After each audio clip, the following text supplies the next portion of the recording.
Guys, deluded, I'm back again. Thank you very much for having me, folks. I'm back again. Anyways, we all saw the Champions League final. Congratulations to Real Madrid, commiserations to Liverpool. In fact, I'm here to speak specifically about Karius. Those of you who watched it, or even if you've seen the highlights, you've seen the two clangers Karius has done. You saw the first, I'll get onto it later. The first, there's no excuses for that. The second, there's no excuses. But the second, I can kind of see why it happened, and here's why. We'll get onto that later. Now, before we speak about Karius, neither him or Mignolet, sadly, are good enough to be number one. I've said that, and ultimately, he's let down the team on Saturday against Real Madrid. He didn't do it on purpose, and I sympathize with the man. Now, what I'm not a fan of, and I can't lie to you guys, I'm seeing a lot of I don't want to say the media is Liverpool biased, but it does seem that when Czech or Spina, obviously wasn't in the Champions League final, or several other keepers make errors, they're hung out to dry for the errors. The error is on the front page, but this whole let's stand behind Karius, we don't know what he's going through, he can slip into depression and all of these things. It doesn't sit right with me. Firstly, yes, he can slip into depression, and I sympathise with anyone actually going through that. It's something close to my heart, and anyone that's on the verge of that, or anyone that's got any difficulties, I urge you to speak. Yeah, but I'll start with, I guess, why I have no sympathy for the man. Firstly, he's been in some good bit of form. Neither Karius nor Mignolet realistically are good enough, and they've proved it time and time again to be number one. But he's been in some good form. We know Karius is seen as a bit of a joke man, always making errors and stuff. But the last couple games, to say the few, or even the last 32 appearances statistically for Liverpool, he hasn't made any errors. So that shows you someone that's confident. But do we put that down to overconfidence? Do we say, okay, I'm not saying he did this, but let's put Karius back. Let's put ourselves in Karius' mind. Okay, there's a bit of question marks over me. I'm in good form. Everything I touch is working. Everything is going well. So is that a bit of overconfidence then? Because if you were still playing with like you had a point to prove per se, that might not have happened. And you also have to say it's a lack of concentration. No doubt, before the game, Liverpool, you saw how they tactically outclassed Pep Guardiola's City in the Champions League. No doubt they spoke about how City would Real Madrid, would try and press them and certain things they'll do, and the need for staying concentrated. You've got Cristiano Ronaldo in that team. That's enough reason for the whole back five to stay concentrated. I'm not even going to get on to just Karius, because in the build-up to the goal, I think Van Dijk is a poor header or something, and they're all unaware of Benzema, whether he's onside or not on the last man. So it's not just him.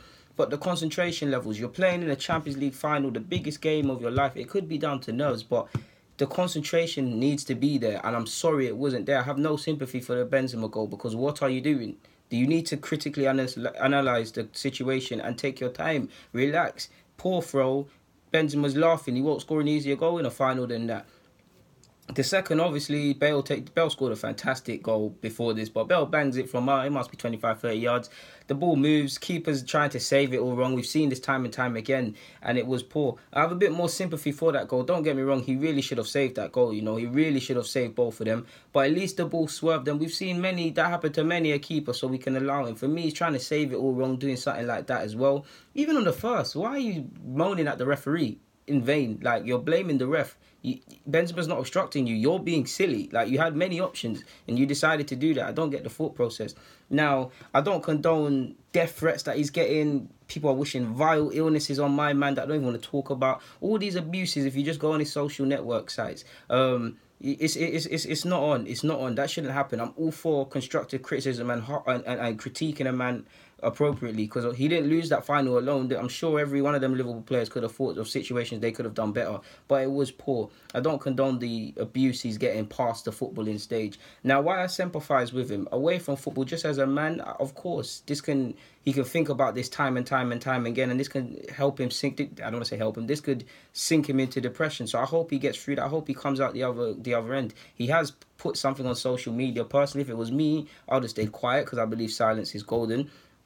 From a man point of view, just as a man, I sympathise with him, because he didn't want to do that. It's a chance to win the Champions League. He ain't played for in the Champions League final before. Chance to prove he'll critics wrong. I have a lot of great sympathy for the man, but I'm not going to sit here and tell you guys I'm going to change and jump on this bandwagon of we need to support him rather than critique him. It's football. When Arsenal players are making mistakes, fair enough, it's different circumstances. We're getting killed. Mustafi, cup final. What happened to him then? Even John Terry. When John Terry slipped that many years ago in the Champions League, who was saying this? We were all laughing. And it's testament to his, and I don't even like praising Terry, but it's testament to his mentality. He's come back and he proved he had the last laugh going and winning champs and, well, he was a full kit W that time, but winning champs and Prems.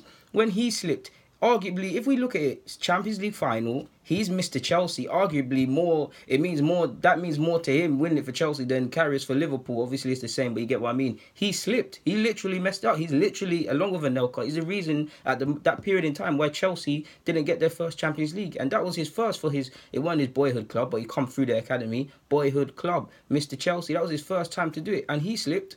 What could have happened to his mental self then? He could have sunk into a madness. None of this was said then. I'm happy to see that we're caring about people's well-being, but these men are footballers. They know that football comes with highs and lows. At the end of the day, they're still human. I'm not knocking that, but it comes with highs and lows. If Liverpool were to somehow have bagged 4 goals, it finished 3-1 or so, right? If Liverpool were to have bagged 3 or 4 and turn that game around and the errors still happen, would anyone realistically be saying this? No, because they won. So I sympathise with Karius and these things, but at the same time, I can't, because a mistake made more than once is a choice. And purely looking at it on a footballing basis, the level of focus wasn't there. Especially after the first one, you need to make sure the second one don't happen. Now we can put that second one down to nerves, second guessing and things like that. And I did sympathise with him because I think it was telling that, I do think Liverpool players went over to him, but us, man, on the TV, we couldn't see that. He looked alone. At a time, he looked like only Madrid players. He was saying sorry to the fans. He was inconsolable to a degree. So you don't want to see that. I have a lot of empathy is the right word. I have a lot of empathy for him. But from a footballing point of view, I honestly believe a mistake made more than once is a choice. Now, of course, he's not choosing to make them errors, but you get where I'm going. It's the level of focus and probably overconfidence because of the form he's been in. Now, you can sit here and say it's really Klopp's fault because he should have known for time. He's been persistent with the likes of Mignolet and Karius. He should have got a better keeper, but there's no need for that conversation. We can only deal with the facts.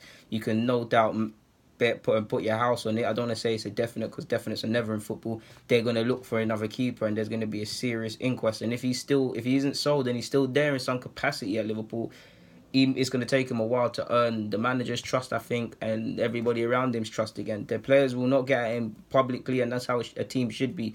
But inside, they might not immediately ask him, but he's bound to have lost a lot of them players' confidences in Henderson, etc. Because you just heard some of the comments. Like, only Van Dijk really convinced me in the sense that when he said the whole typical, we're all a team, we stand by each other. So yeah, hopefully Karius comes out the other end and it doesn't get him too down and things like that. I know it's a Champions League, and he doesn't get too down from it. Even Almunia in 06. Okay, social media weren't there, but 06, them two clangers really and truly, like, this happens. And it's sad to say, he's going to make these errors at some point in his footballing life. Again, like, this is what happens. Even Jones, again, it's not the same because it's a Champions League and that's more of importance per se, but it's a cup final. Look at Jones the other day. Fair enough, he's not a Man United through and through in that sense, but look at what he did. Concede the pen, they don't win the FA Cup. United are trophyless this year. So, yeah, man, it could have been Jose don't really win FA Cup. He could have done that. Different circumstances, but this happens. It's happened to many Arsenal players. Cech, Ospina, Mustafi, Almunia, like I said. This happened bare times. It's happened to Terry. It's happened bare times, and it's going to happen again. Maybe not in that fashion, but mistakes happen. It's football reflects life. There's winners and losers, and that's why it's beautiful because it shows a range of emotions. For someone to win in life and in football, someone has to lose. When you gain something in life, somebody loses. Like, even when you get paid, somebody loses. That business, that company you work for, they're paying you because they have to pay their workers to keep profitable. And then they look at their net balance versus their outgoings and their profits. But somebody's losing. If you're in the stock market and you've bought into a stock and it's shut up, somebody's losing because you bought that from someone, and whoever sold that's a donut. Guys, I'm getting so excited. I don't even want to say, guys, like, I got nothing more to say on that front, man. Hopefully, Karius gets through that, man, because regardless of what I think about Liverpool, of the player, away from the footballing rivalry and bants, you don't want to see a man sink into, and I don't like to say the word depression because I feel we all throw that around too quick and stuff like that because people are going through some real problems that we don't know and they're actually going through that term, so we shouldn't really say that. But It's a lonely place on the football pitch when you lose. Definitely when you lose a cup final. I've won cup finals at Sunday League level, and I've definitely lost them, and I know how it feels. I know how it feels. No matter, even his mum could say stuff to him, just don't worry, it's fine. It's not going to mean nothing. Personally, if I was him, I wouldn't have tweeted, because I must say, I'm having a... Rashford's done it recently, Lingard's done it, when our players did it, Karius did it. Just sometimes silence is golden. If you lose sometimes, you know, it's golden. And they don't, like... I just find it a bit cringy how these players are finding pictures of themselves crying and then captioning it, using it as a caption. I just find it mad weird, generally speaking. Even Gerrard, Mr. Liverpool, the chance to win his first Premier League title and deliver the first for ages, he messed it up. Nobody knows what Liverpool means more than him at that time. Nobody breathed Liverpool more than him. Obviously, we all bleed red, but he bleeded Liverpool red, Anfield red. And he slipped. Oh, no bants, he slipped. So he could have sunk into depression, not thinking, oh, I messed it up. This is going to be their only chance for decades. I'm not going to get another chance as long as I live, etc., etc., etc. He could have sunk into depression. This happens. Every footballer and manager and things like this is going to end, unless it's Messi and Ronaldo, even Messi with the World Cup, is going to end their career with something they could have done. Henry with cup finals, Wenger with the Champions League, Fergie is going to have his own questions, Jose is going to have his own questions. There's several, Ronaldo Lima, Champions League medal. There's several things, like there's several things. Buffon, no Champions League. There's several things. But guys, Deluded, let me get you guys here, man. Thank you for watching. Karius, get through this if you can, man. Guys, Deluded, I'm out. Thank you for watching and rocking.